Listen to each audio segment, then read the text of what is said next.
Chapter 2. It was still early enough in the spring for the night air to be cool. In this portion of southern Colorado east of the Rockies, the altitude of Powder Valley was high enough that a tinge of winter cold carried on well into early summer, and the air was still thin and sweet that a man dragged great quantities of it deep into his lungs, and it tasted like no other air on earth. There was no other place on earth like Powder Valley. Pat Stevens was conscious of this inward realization as he stepped outside the ranch house, just as he was always conscious of it when the soft coolness of night air about him and the clean blue of the star-speckled sky above. It wasn't that Pat thought about it. It was part of him, this deep love of Powder Valley. It was everything in the world that was important to him. Life had been meaningless until he had come to Powder Valley and took root there. He knew from the beginning it was going to be like that with him in the valley. As soon as he met Sally, he knew. It was different then. The valley was a challenge to him. A rendezvous of outlaws, one of the frontiers of the lawlessness. It was a harsh, rugged land that defined the men who sought to tame it. Pat Stevens had taken a large part in the transformation of Powder Valley from a damned and evil place to the quiet community of prosperous ranchers who now called it home. He settled there when the going was tough, and he had fought for the valley with his guns and the raw courage of desperation, and it had become a part of him, as he was a part of the valley. He and the valley together had earned this peace. They had settled down to enjoy it together these later years. Pat was only in his early 40s, but sometimes he had a feeling that he was an old man. The past was so turbulent, so full of things a man wanted to forget, that it sometimes seemed to him that he had lived out his full span of years rather than only half of them.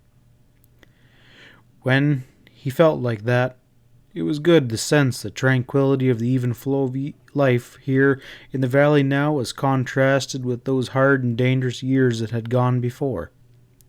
It was something that you could taste in the air, could feel deep inside of you when you stood alone in the night with only the stars overhead. That's why Pat Stevens was so disturbed as he went down towards the saddle shed and the corrals to catch EZRA before he rode off for town. In EZRA's particular actions at the supper table, Pat sensed a threat to the peace and the tranquility of the valley and those who loved it. He had an uneasy feeling that Mr. Eustace Arlo had something behind that threat. It was something he couldn't put his finger on, and he didn't want to believe it, but the conclusion was unavoidable. He knew now it was something that he had feared ever since Arlo had moved into the valley from Texas 6 months previous. He had tried to feel differently, but from the beginning he had sensed a subtle antagonistic towards the wealthy Texan who had come to the valley with the announcement and the intentions of setting up one of the biggest and finest spreads between Montana and the Pecos River. Arlo started by purchasing the VX ranch along the southern slope of the valley for a good price, though he made it quite clear from the beginning that he planned to vastly extend the original boundaries of the VX before he was through. He was perfectly frank about his intentions. He had a great deal of money and was willing to pay for adjoining territory. He had only contempt for the small holdings of the ranchers in Powder Valley who were content to go along year after year with a comfortable living. He had grandiose ideas of establishing a huge cattle empire in southern Colorado, which would eventually swallow up all the modest holdings in the valley. Well, Pat Stevens didn't blame the man for being ambitious. Eustace Arlo was quite open and honest about it. He didn't try to acquire the land covertly nor by underhanded means. He laid his cash on the line in the open market and was able to overbid anyone who was presumptuous enough to try and bid against him.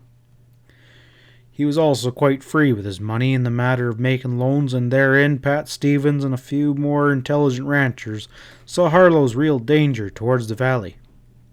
He talked loudly of improving methods and a better breed of cattle stock, and he was quite willing to loan any of the ranchers money to make such improvements, taking a mortgage on their ranches, of course, as security for the loans. With such money offered so freely, many of the ranchers had borrowed from them to buy frippers and things that they really didn't need, planning vaguely to repay the money from increased receipts, and Pat feared they wouldn't be able to meet their obligations when they came due. He felt that Arlo hoped it would work out that way, that it was the essence of his plan to eventually obtain control of the entire valley. But you couldn't openly accuse the man of that. There wasn't anything dishonest about it. If people wanted to be fools and borrow more than they could pack, then you couldn't blame the lender for being businesslike and foreclosing on the mortgages to protect his investments. Actually, nothing like this had happened yet. Eustace Arlo had been established in the valley only 6 months, and he was well liked by most of his neighbors. But since his coming, there had been a gradual spread of dissatisfaction among the small ranchers. Up to the time of his coming, they had been well pleased with things as they were. They hadn't, in short, known that they were missing anything. They were content to go along with their small holdings and the moderate prosperity that they had known for years. He had opened their eyes to undreamed possibilities and goggled their suppositions and their ambitions. Each man began to dream of getting a hold of more land and expanding, and they began to look contemptuously on the few, like Pat Stevens, who refused to borrow money from Arlo and were content to go along as they had for many a year. These were the thoughts that raced through Pat's mind as he went towards the corrals. He wasn't really conscious of them. He knew only a deep fear that the security of his beloved valley was somehow being threatened, and he couldn't rid himself of the feeling that Mr. Eustace Arlo was the bottom of it. He had sort of looked for an explosion last month when he helped EZRA get a hold of the Spangler Ranch, a 20-section spread that lay directly east of Arlo's present holdings. He knew that Arlo coveted those 20 sections, and when EZRA bought that ranch from under the Texan's nose for less than Arlo would have paid, Pat expected him to be angry about it. But Arlo wasn't the sort to cry over spilt milk. He laughingly told Pat so one day soon after the deal was finished, when they happened to meet in the main street of Dutch Springs. He laughed boomingly and shook his head at the sheriff and said, "I hear you and EZRA put one over me in buying the Spangler Ranch." "Oh, how come?" asked Pat. "Spangler, he wanted to sell out, and EZRA, he met his price." "Well, with the help of a slight loan from you, Stevens." Pat shrugged. "Well, EZRA and me have been friends for quite a time, Arlo." "Oh, you made yourself a smart deal," the Texan acknowledged. "You tell EZRA any time he's got a notion to sell out, he could make a nice profit by coming to me." Pat said he would tell EZRA. Well, that's all that had been said. Reviewing the incident later, Pat didn't exactly know why Arlo's attitude in the matter irritated him. He tried to be honest about it. He had to admit his irritation probably came from the fact that Arlo had been so damn decent about being out-slickered. He would have liked better if Arlo had been angry and threatened him. He was just too smooth, Pat decided. He had a way of disarming you and not leaving you with anything to strike back at. EZRA was leading a big-boned, blaze-faced sorrel out of the corral to the saddle shed when Pat got there. He led the sorrel past Pat and said, "Hi," without turning his one eye in Pat's direction. He took a bridle down from a nail and busied himself fitting the curb bit into the horse's mouth, just as though he didn't know Pat had come down to have a chat with him. Pat lit a cigarette and spun the match away into the velvety darkness. "So you're riding into town, huh?" "Yeah, thought I ought to." "The other boys going along?" "I don't know." EZRA threw his saddle blanket over the sorrel's back. Pat took a deep drag on a cigarette. He asked, "What's it all about, EZRA?" "All what?" "The meeting in town." The one you're going to. Who says I was going to a meeting? Come off it, Pat said half angrily. Something's eating at you, Ezra. What is it? Ezra tossed a heavy saddle over the sorrel. He ducked his head to reach under the animal's belly and got a hold of the center fire girth swinging on the other side. He pushed the end of the latigo strap through the iron loop and pulled the girth tight. You listening to what Doc says? He scoffed at the last. Pat sighed. You never could keep a secret from me, Ezra. Right now, it's fighting to come out. It's turned sour in your belly if you don't tell me before you ride off. Ezra buckled the latigo strap carefully. What would you say if I told you you'd maybe be better off not asking so many damned questions? He tried to sound angry at Pat, but managed only to sound mournful. I'd say I'm riding in with you to get my own answers. Wait a minute till I throw a saddle over the gray. Pat turned towards the corral and picked up a short coiled catch rope off a hook on the wall. Wait a minute, Ezra growled gruffly. Pat stopped and waited. Can't you just take my word for it? There ain't no cause to get riled up. Pat replied, Not when you don't hardly touch your son of a gun and don't wait for a piece of peach pie. Ezra sighed loudly and mournfully. Oh, I was scared you wouldn't. All right, there's a meeting tonight, Pat, in the main room of the courthouse. Pat remained silent. He watched for Ezra to go on. I reckon I'd sort of ride in to see what happened, Ezra said weakly. Who passed out the invites to the meeting? Well, now, that's the funny thing. Seems like no one don't rightly know. There's been word passed around that there'd be free beer, and they do say that Eustace Arlo is footing the bill. Pat stiffened as he heard that name. He wasn't surprised, though. He had known all along it was something to do with Arlo, so he asked quietly, What's the purpose of the meeting, Ezra?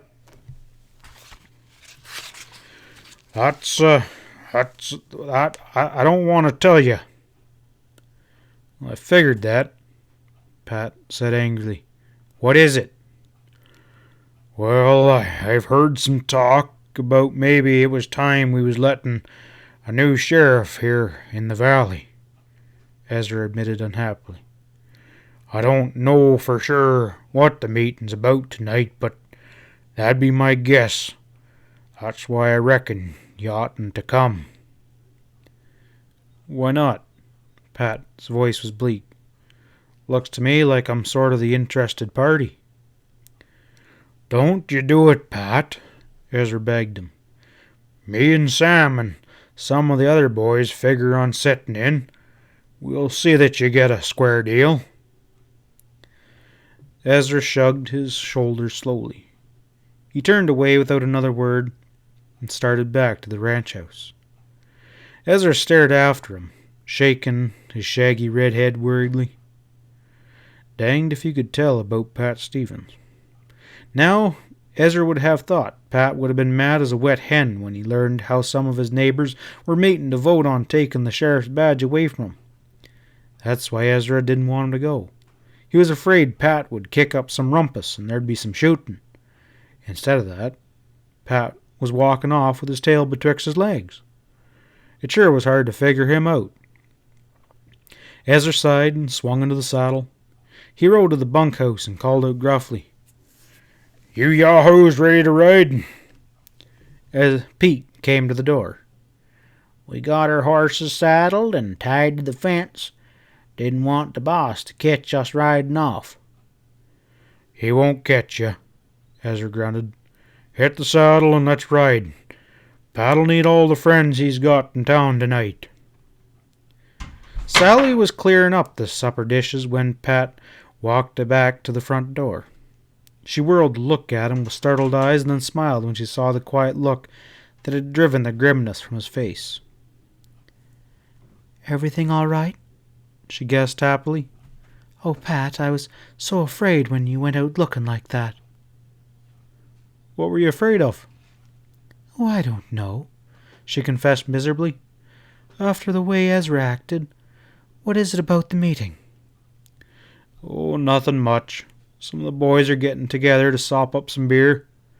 You know where my badge is, Sally? Are you riding into town, Dad? Doc stuck his head in through the inner doorway. Can I go with you? No, Doc, Sally said firmly. A bunch of men will be drinking beer, and I don't know about your badge, Pat. You're supposed to wear it all the time, you know, she added in mild reproof. Pat said gently, Well, I reckon I best take it in with me tonight. I'll look in the bedroom and see if I can find it. Sally turned away. She hesitated and asked in a different tone. Do you think there will be trouble? Pat replied, Oh, I know, Sally. I don't think so. He waited in the living room while she went to see if she could find the shining silver star which Mr. Winters and other staunch members and friends had pressed upon him that black night a few years ago when Ed and Marie Grims had been foully murdered. There was a blood-stain on the silver star that night when Pat accepted it and pinned it upon his chest, and he didn't wash the blood off until Ed Grimm's death had been avenged. Sally came back out with the gleaming symbol of laudanum in her outstretched palm, and Pat looked down at it queerly as he took it from her. A lot of things had happened since he had cleared Ed's blood off the star and agreed to keep on wearing it as long as his neighbors felt that he was the best man to continue maintaining peace in the valley. He took it from Sally and absently blew his breath on the shining silver surface and then rubbed it off on his sleeve. He was smiling down at her, noting the look of pride on her face as he carefully pinned the star upon his shirt. It meant a lot to Sally. Women were sort of funny about things like that. Now he'd have been glad to be rid of it.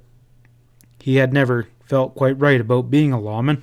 Seemed like he was sort of setting himself up to be better than his fellow men, and he didn't quite feel like he liked that. He pressed his arm about her shoulders and tightened it there. He promised, I won't be late. I'm glad you're not wearing your guns, she breathed. I never worry until I see you buckle them on, Pat. He tipped her face up and kissed the lips that had grown sweeter to him as the years went by. Then he turned away and went down to the corral to rope out his gray saddle horse. End of chapter 2.